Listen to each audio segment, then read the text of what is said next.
கரூரில் எம்எல்ஏ மற்றும் குண்டர்களால் நியூஸ் தமிழ் செய்திக்குழு தாக்கப்பட்டிருந்த நிலையில் தற்போது தாக்குதலுக்குள்ளான செய்திக்குழு மீதே புகாரானது அளிக்கப்பட்டு வழக்கு பதிவு செய்யப்பட்டிருக்கிறது. இந்த நிலையில் நம்ம குளித்தலை போலீஸ் ஸ்டேஷன் தானே என எம்எல்ஏ பழனியாண்டியின் மகன் பேசிய ஆடியோவை மீண்டும் கேட்கலாம். கை வச்சதான் கரெக்ட்.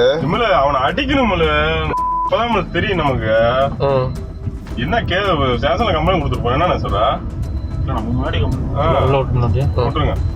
இந்த ஸ்டேஷன்ல நம்ம கம்ப்ளைண்ட் கொடுத்தாவணும்.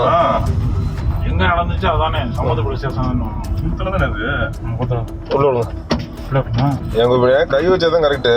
அவனை அடிக்கணும் தெரியும் நமக்கு என்ன ஸ்டேஷன்ல கம்ப்ளைண்ட் கொடுத்துருப்போம். என்ன சொல்றா இந்த ஸ்டேஷன்ல நம்ம கம்ப்ளைண்ட் கொடுத்தாவணும். எங்க நடந்துச்சு அதானே சம்மத போலீஸ் ஸ்டேஷன் கை வச்சதான் கரெக்ட்.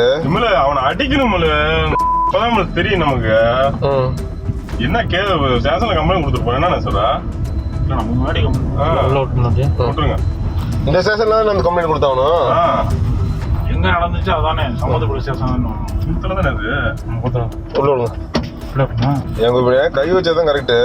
அவனை அடிக்கணும் தெரியும் நமக்கு என்ன ஸ்டேஷன்ல கம்ப்ளைண்ட் கொடுத்துருப்போம். என்ன சொல்றா இந்த ஸ்டேஷன்ல நம்ம கம்ப்ளைண்ட் கொடுத்தாவணும். எங்க நடந்துச்சு அதானே சம்மத போலீஸ் ஸ்டேஷன் கை வச்சதான். அடுத்ததாக அதிமுக எம்பி திரு இன்பதுரை இணைப்பில் இணைந்திருக்கிறார். அவரிடம் பேசலாம். சார் வணக்கம். இணைப்பில் இணைந்தமைக்கு நன்றி. கரூர்ல எம்எல்ஏ மற்றும் குண்டர்களால தாக்குதலுக்குள்ளான செய்திக்குழுவினர் மீதே வழக்கு பதிவு செய்யப்பட்டிருக்கு.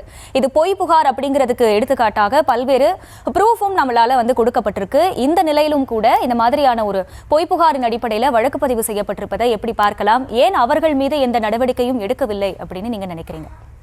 இந்த நிகழ்ச்சி எப்படி எதை காமிக்கிறது அப்படின்னா, இது குறித்து நான் தான் நாடாளுமன்றத்தில் கூட பேசினேன். கடுமையான கண்டனங்களை ஏற்கனவே தெரிவித்திருந்தேன்.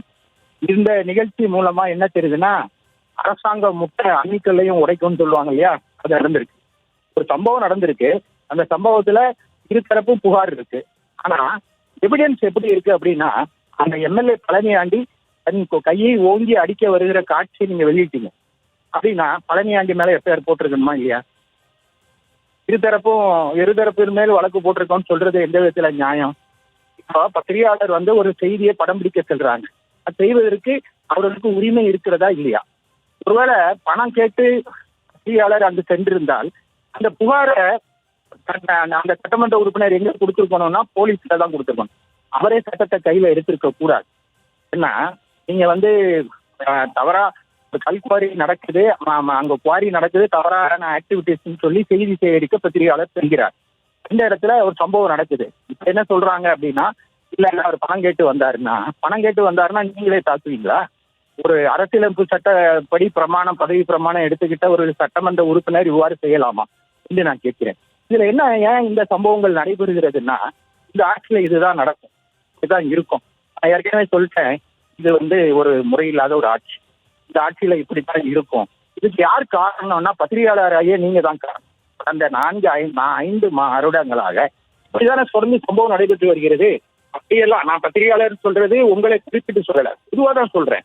பத்திரிகையாளர்கள் தவறு நடக்கும் போது அதை சுட்டி காட்டணும். அப்படி சுட்டி காட்டாம விட்டதன் விளைவாக தான் இவன் புதுசா கம்ப்ளைண்ட் பண்றானே என்று அவர்கள் பொங்கி எழுந்து இந்த தாக்குதலை நடத்தி இருக்கிறார்கள். இது ஒன்றும் இப்பொழுது நடைபெற்று இருக்கிற சம்பவங்கிறது புதுசா நடைபெற்றது அல்ல. இதற்கு முன்பாக திருப்பூர்ல நேச பிரபு அப்படின்னு சொல்லி ஒரு பத்திரிகையாளர் சட்டவிரோதமா மது விற்பது சதமா ஒரு செய்தியை வெளியிடும்போது அவர் தாக்கப்பட்டார். விருதுநகர்ல வைகோ கூட்டத்துல காலியான சேர்களை படம் பிடித்தார்கள்னு வைகோவை பத்திரிகையாளர்களை தாக்க சொல்லி உத்தரவிட்டு அதெல்லாம் வீடியோல வந்துச்சு. அப்பெல்லாம் எதுவுமே நடவடிக்கை எடுக்கல. நான் என்ன கேட்கிறேன்னா, பத்திரிகையாளருடைய பிதா மகன் இந்துராம் அவர் என்ன செய்யறாரு? இப்படியா அவர் இன்னும் பேச மாட்டேங்கிறாரு? பத்திரிகையாளர் சங்கங்கள் என்ன செய்யுது? அவர்கள் ஏன் என்ன ஆர்ப்பாட்டம் நடத்தல என்ற கேள்வி எதிர்பார்க்கிறேன். எனவே மக்கள் எல்லாத்தையும் பார்த்து கொண்டிருக்கிறார்கள். அனைத்து இந்திய அண்ணா திராவிட முன்னேற்ற கழகத்தின் சார்பில் இதுல நாங்க சட்ட நடவடிக்கைக்கு நாங்கள் துணையாக இருப்போம். ஏற்கனவே சொல்லியிருக்கோம், நாங்க நிச்சயம் துணையா இருப்போம். பத்திரிகையாளர் மீது போடப்பட்ட எஃப்ஐஆரை நீதிமன்றத்தில் நாங்கள் ஒன்றுமில்லாமல் ஆக்குவோம். அதுபோன்று பழனியாண்டி மீது வழக்கு தொடுக்கும் வரை நாங்கள் இந்த விஷயத்தை விட மாட்டோம்.